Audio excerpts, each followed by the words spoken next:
Ultra-conservatives want Sharia and its rulings to be the main source of legislation. Liberals and others fear this will lead to strict interpretations of Islamic law and limit freedoms. While a lot of Egyptians are completely rejecting a constitution that hints at imposing a religious state in Egypt, many others are here today chanting loudly Islamic, Islamic. Splits and disputes are rising every day, and the Egyptian street is remaining unstable politically. For KSA2, this is Ghada ElSayeh reporting from Cairo. Egypt is the perfect country for Saudi students to learn and seeking education, as it's located in the northeastern corner of Africa, in the heart of the Middle East, and it's the oldest tourist destination on earth. Also, it's only a few hours away distance from the Kingdom of Saudi Arabia. And on top, it's a Muslim country that has a mixed position of modern along with traditional life. A student learns a lot from living and studying in a foreign country. And for sure, spending Ramadan away from the family is not an easy task. But Saudi students in Egypt feel home because of the similarities in culture and religion between the two countries. اليوم الأشقاء في سوريا أتونا بالموافقة على هذه الورقة. The Syrian government approval for the Arab plan is a positive step forward and considered to be a great success for the Arab League ministerial meeting. But the most important now is the immediate implementation for this plan.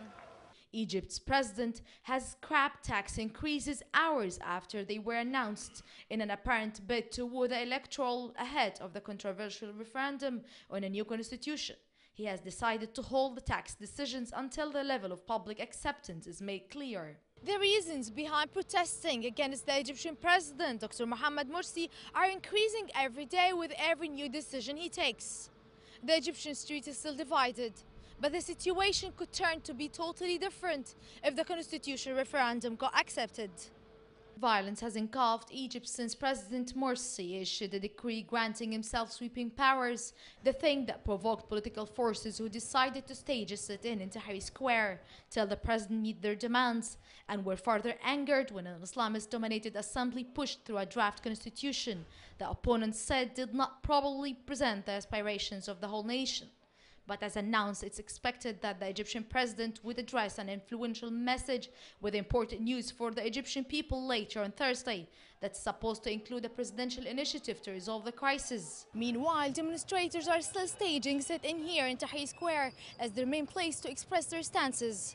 Also expected other decisions will be taken later this evening by the National Rescue Front. Although fasting could be very healthy and renews the spirit, but it could be also deadly for those who suffer from diabetes, and 4.6% prevalence of diabetes worldwide, coupled with the results of the population-based epidemiology of diabetes and Ramadan study, which showed that 43% of patients with type 1 diabetes and 79% of patients with type 2 diabetes fast during Ramadan. Fasting during Ramadan has been uniformly discouraged by the medical profession for patients with diabetes. However, a few studies on this topic using relatively small groups of patients suggest that complications rates may not be significantly increased. Fasting during Ramadan affects diabetics differently depends on each individual case. The challenge that mainly faces diabetics is to keep the blood sugar in balance while fasting. Personal education and familiarity with side effects and symptoms are essential for a diabetic patient to stay under controlled condition and to avoid risks. A number of members of the Constituent Assembly to put the Egyptian constitution held a press conference at the Consultative Council to respond to the suspicions raised about the work of the Constituent Assembly and the draft constitution, in which during the conference the speakers criticized the media role and accused it of misleading audiences. A referendum on the new Egyptian constitution is a fateful and decisive choice for the country's future identity. Protesters here at Tahrir Square believe that if it's approved, it would be a step back into something could be worse than Mubarak's era.